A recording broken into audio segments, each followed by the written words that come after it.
This is Doug. This is Joy. This was Wednesday Night Hop. May. We are in May now, 2019. Week 1 of Social Dancers, Lindy Hop. Yeah, sweet moves. So sweet.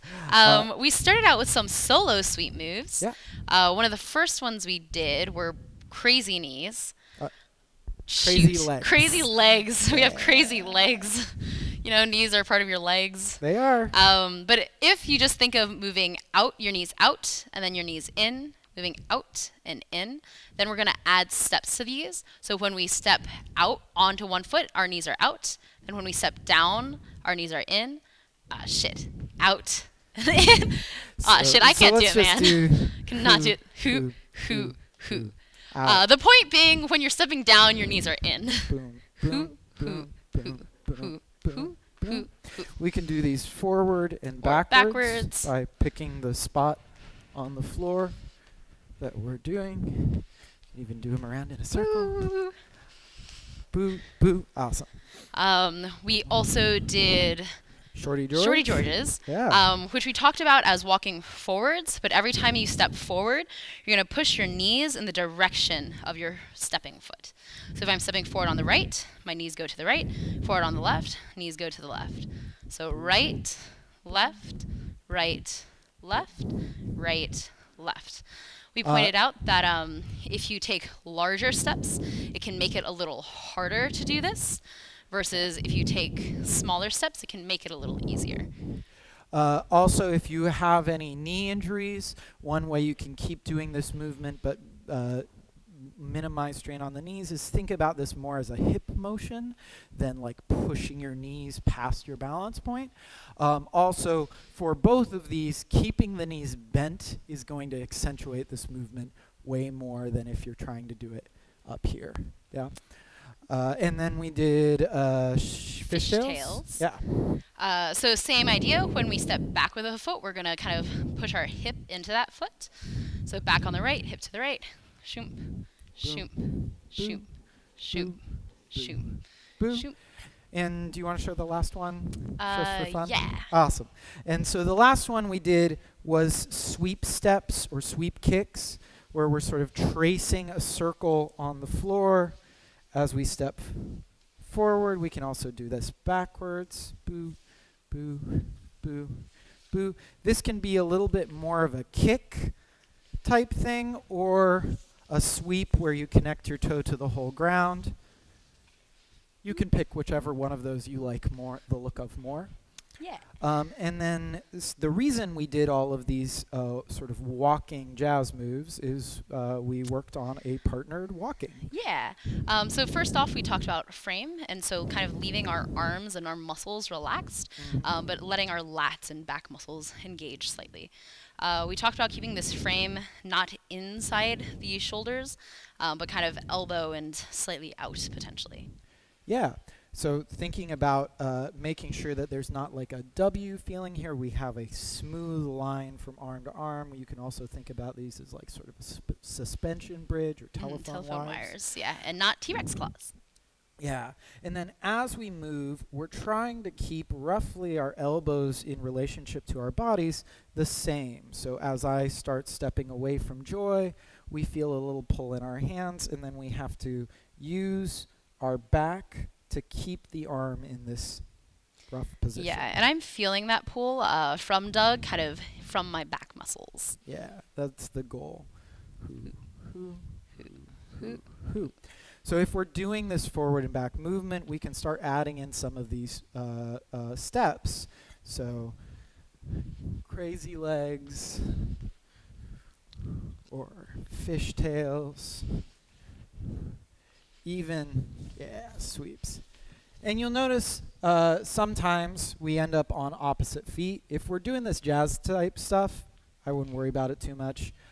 If we're trying to be really intentional about these walks, I'm trying to give Joy a specific rhythm so that we can stay together on the same rhythm on the same foot. Yeah. So from here, we did it two-handed, and then we switched it to a side pass position.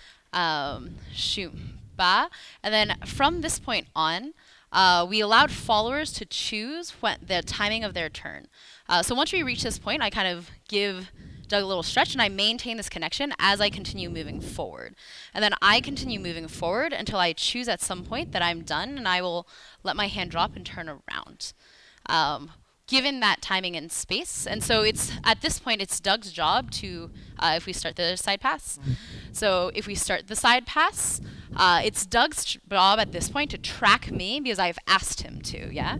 Hoop, hoop, until I turn around. And we talked about being able to do our solo jazz steps during that time.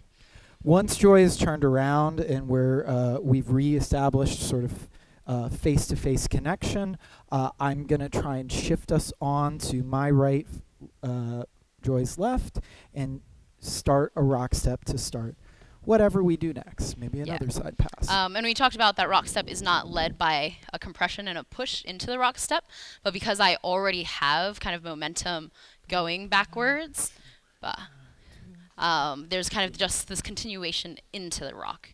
And Doug times the redirect such that I will rock and return forward. Yeah.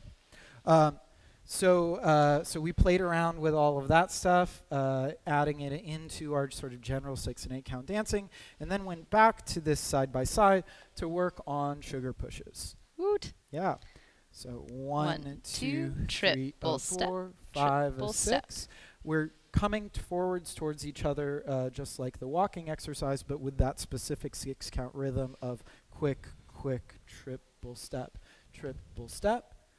And we had a couple of things to really think about for this particular feeling of using triples to redirect. Yeah, one major difference was that rather than redirecting all on one count, we use 2 counts to kind of compress into and to the release. So the redirect takes 2 counts rather than 1. Yeah, in fact, that's a really important way to feel the difference between the just going into the walk and feeling that triple is that way that the turning around, not turning around, but changing direction, we really sink into that triple step and take the full 2 counts. Yeah. The next layer we added was we allowed you to add on extra steps on both the backwards and forwards directions. Yeah. So, boop, boop, boop, boop. Shoop, baha. Boop, ba-da, boop, boop, boop, boop, boop, boop, boop, ba-da. Boop, ba-da. As you shift those directions, if you do it outside of the sort of standard sugar push rhythm, it can be very easy to get off on a different foot than your partner. And what we'd say for right now is just think of it as a game and think of it as teamwork to try and You're both trying to win. And winning is being together. Yeah!